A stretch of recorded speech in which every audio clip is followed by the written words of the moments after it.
Hey, good evening, and thanks for joining us. This is Lauren, one of the Mad Hatters. I can't be joined by Jeff tonight because he's busy, because May is a busy time. You'll see my Miwok hat here. Congratulations to all the folks who participated there, and thanks to the race management and admins and volunteers who did that.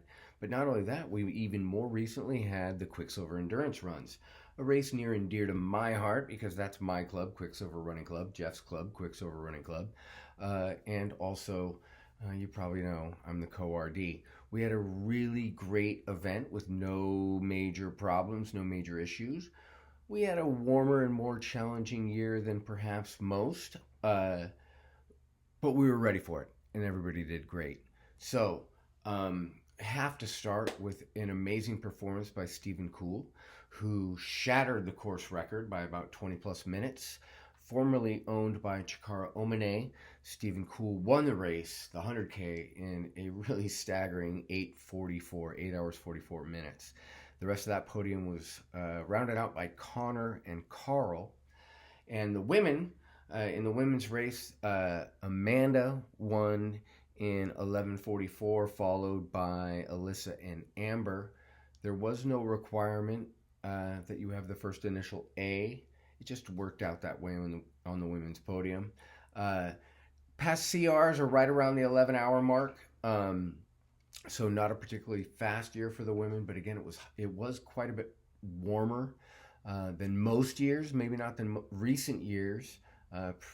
Fairly average for recent years. We've been in the 80s most of the 2020s, and I think the Los Gatos temp for this year was 84. Since the pandemic, I think the high Los Gatos temp was 88 on race day. So not the hottest, but pretty warm. This is warmer than a trend we had in the 20 teens. The 20 teens had race day temps closer to the 70s. So contrary to me thinking this was always and forever a hot race, the last handful of years have actually been quite a bit warmer.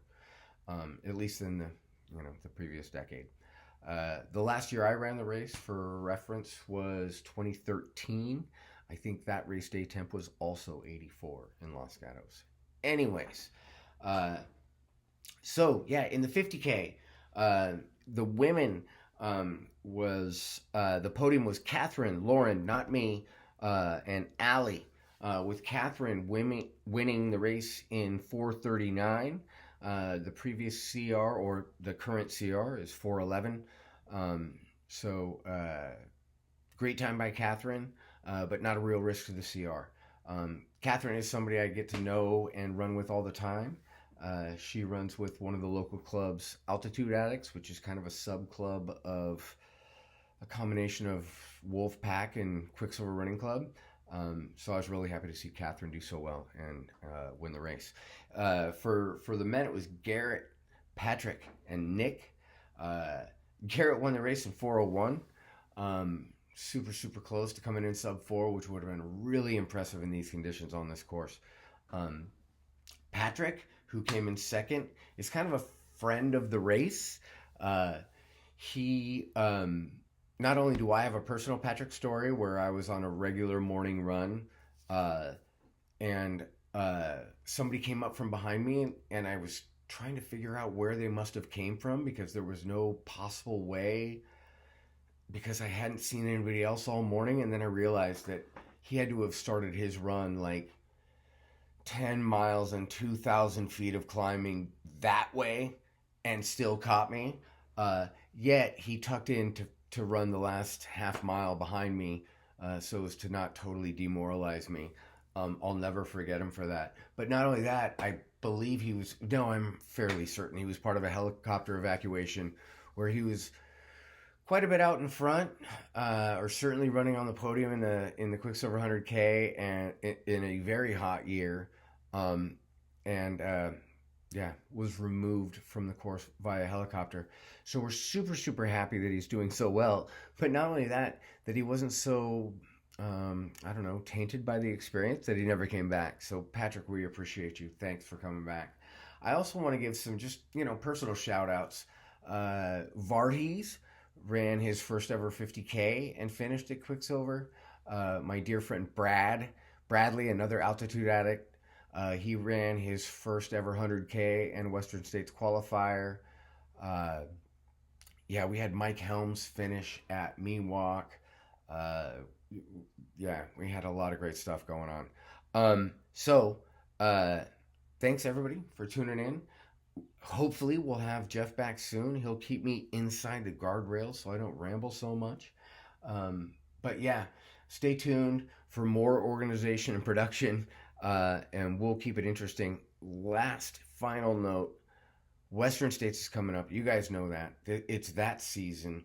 Duncan Canyon, probably we have enough volunteers, but if you are super interested in getting involved, or want to know about other ways of getting involved, certainly you can reach out to me.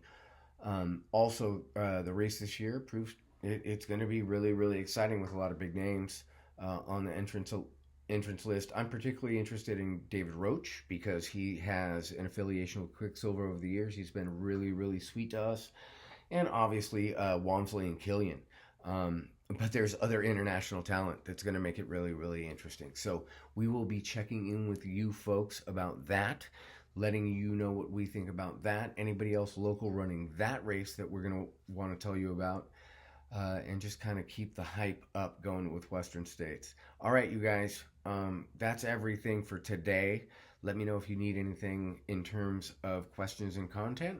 And again, I hope to be joined by Jeff again really, really soon. Take care.